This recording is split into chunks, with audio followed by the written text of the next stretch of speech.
എസേക്കിയേൽ 45 അധ്യായം 1 മുതൽ 25 വരെയുള്ള വാക്യങ്ങൾ. ദേശത്തെ അവകാശമായി ചീട്ടിട്ട് വിഭാഗിക്കുമ്പോൾ നിങ്ങൾ ദേശത്തിന്റെ ഒരു വിശുദ്ധ അംശം യഹോവയ്ക്ക് വഴിപാടായി അർപ്പിക്കണം. അത് 25,000 മുഴം നീളവും 20,000 മുഴം വീതിയും ഉള്ളതായിരിക്കണം. അത് ചുറ്റുമുള്ള എല്ലാ അതിരോളവും വിശുദ്ധമായിരിക്കണം. അതിൽ 500 മുഴം നീളവും 500 മുഴം വീതിയുമായി ചതുരശ്രമായൊരിടം വിശുദ്ധ സ്ഥലത്തിന് ആയിരിക്കണം. അതിന് ചുറ്റുപാട് 50 മുഴം സ്ഥലം വെളിപ്രദേശമായി കിടക്കണം.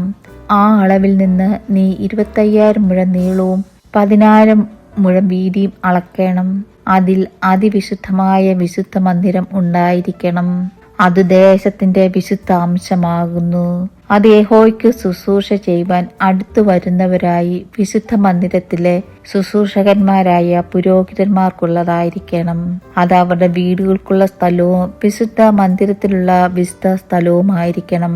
പിന്നെ 25,000 മുഴം നീളവും 10,000 മുഴം വീതിയുമുള്ളത് ആലയത്തിന്റെ ശുശ്രൂഷകന്മാരായ ലേവ്യർക്ക് പാർപ്പാൻ ഗ്രാമങ്ങൾക്കായുള്ള സ്വത്തായിരിക്കണം.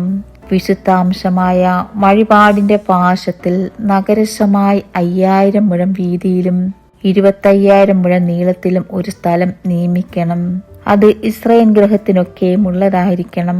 പ്രഭുവിനുള്ളതോ വിശുദ്ധ വഴിപാടത്തിനും നഗര സ്വത്തിനും ഇപ്പുറത്തും അപ്പുറത്തും വിശുദ്ധ വഴിപാടത്തിനും നഗര സ്വത്തിനും മുമ്പിൽ പടിഞ്ഞാറ് വശത്ത് പടിഞ്ഞാറോട്ടും കിഴക്കുവശത്ത് കിഴക്കോട്ടും ആയിരിക്കണം.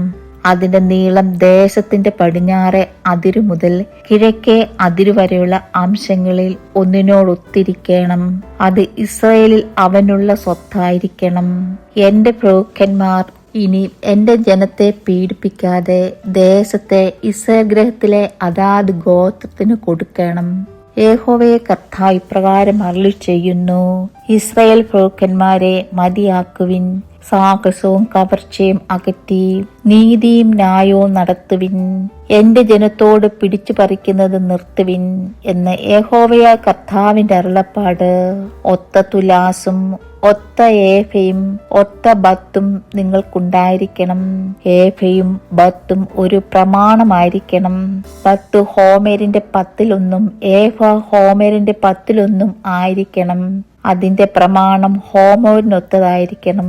സേക്കൽ ഒന്നിന് 20 ഗേര ആയിരിക്കണം. 5 സേക്കൽ 5 അത്രേ, 10 സേക്കൽ 10 അത്രേ, 50 സേക്കൽ 1 മാനെ എന്നിങ്ങനെ ആയിരിക്കണം. നിങ്ങൾ വഴിപാട് കഴിക്കേണ്ടത് എങ്ങനെയെന്നാൽ, ഒരു ഹോമർ കോതമ്പിൽ നിന്നും ഏഫയുടെ 1/6 ഒരു ഹോമർ യവത്തിൽ നിന്ന് ഏഫയുടെ 1/6 കൊടുക്കണം.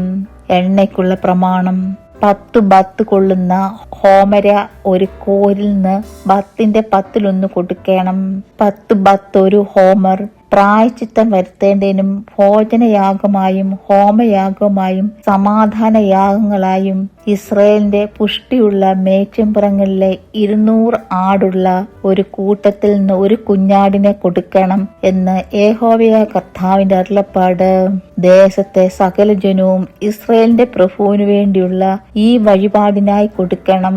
ഉത്സവങ്ങളിലും അമാവാസികളിലും സബത്തുകളിലും ഇസ്രായേൽ ഗൃഹത്തിന്റെ ഉത്സവ സമയങ്ങളിലൊക്കെയും ഹോമയാഗങ്ങളും ഭോജനയാഗങ്ങളും പാനീയാഗങ്ങളും കഴിപ്പാൻ പ്രഭു ബാധ്യസ്ഥനാകുന്നു.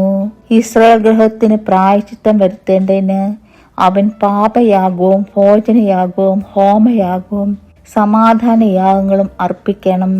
യഹോവയായ കർത്താവ് ഇപ്രകാരം അരുളി ചെയ്യുന്നു: 1-ാം മാസം 1-ാം തീയതി നീ ഊനമില്ലാത്ത ഒരു കാളക്കുട്ടിയെ എടുത്ത് വിശുദ്ധ മന്ദിരത്തിന് പാപപരിഹാരം വരുത്തേണം.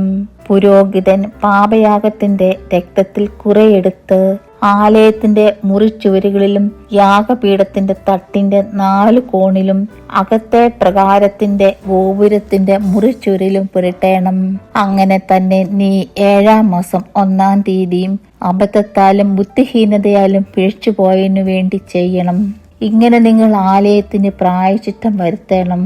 1-ാം മാസം 14-ാം തീയതി മുതൽ നിങ്ങൾ 7 ദിവസത്തേക്ക് പെസഹ പെരുന്നാൾ ആചരിച്ച് പുളിപ്പില്ലാത്ത അപ്പം തിന്നേണം. അന്ന് പ്രഭു തനിക്ക് വേണ്ടിയും ദേശത്തിലെ സകല ജനത്തിനും വേണ്ടിയും പാപയാഗമായി ഒരു കാളയെ അർപ്പിക്കണം. ഉത്സവത്തിന്റെ 7 ദിവസവും അവൻ യഹോവയ്ക്ക് ഹോമയാഗമായി ഊനമില്ലാത്ത 7 കാളയും 7 ആട്ടുകൊറ്റനെയും ആ 7 ദിവസവും ദിനംപ്രതി അർപ്പിക്കണം. പാപയാഗമായി ദിനംപ്രതി ഓരോ കോലാട്ടിൻകുട്ടിയെയും അർപ്പിക്കണം. കാള ഒന്നിന് 1 ഏഫയും ആട്ടുകൊറ്റൻ ഒന്നിന് 1 ഏഫയും ഏഫ ഒന്നിന് 1 ഹീൻ എണ്ണയും വീതം അവൻ ഭോജനയാഗം അർപ്പിക്കണം. 7-ാം മാസം 15-ാം തീയതിക്കുള്ള ഉത്സവത്തിൽ അവൻ ഈ 7 ദിവസം എന്ന പോലെ പാപയാഗത്തിനും ഹോമയാഗത്തിനും ഭോജനയാഗത്തിനും എണ്ണയ്ക്കും തക്കവണ്ണം അർപ്പിക്കണം. ദൈവമേ, സ്തുതി നിനക്ക് യോഗ്യമാകുന്നു. പാറയ്ക്കുമോ.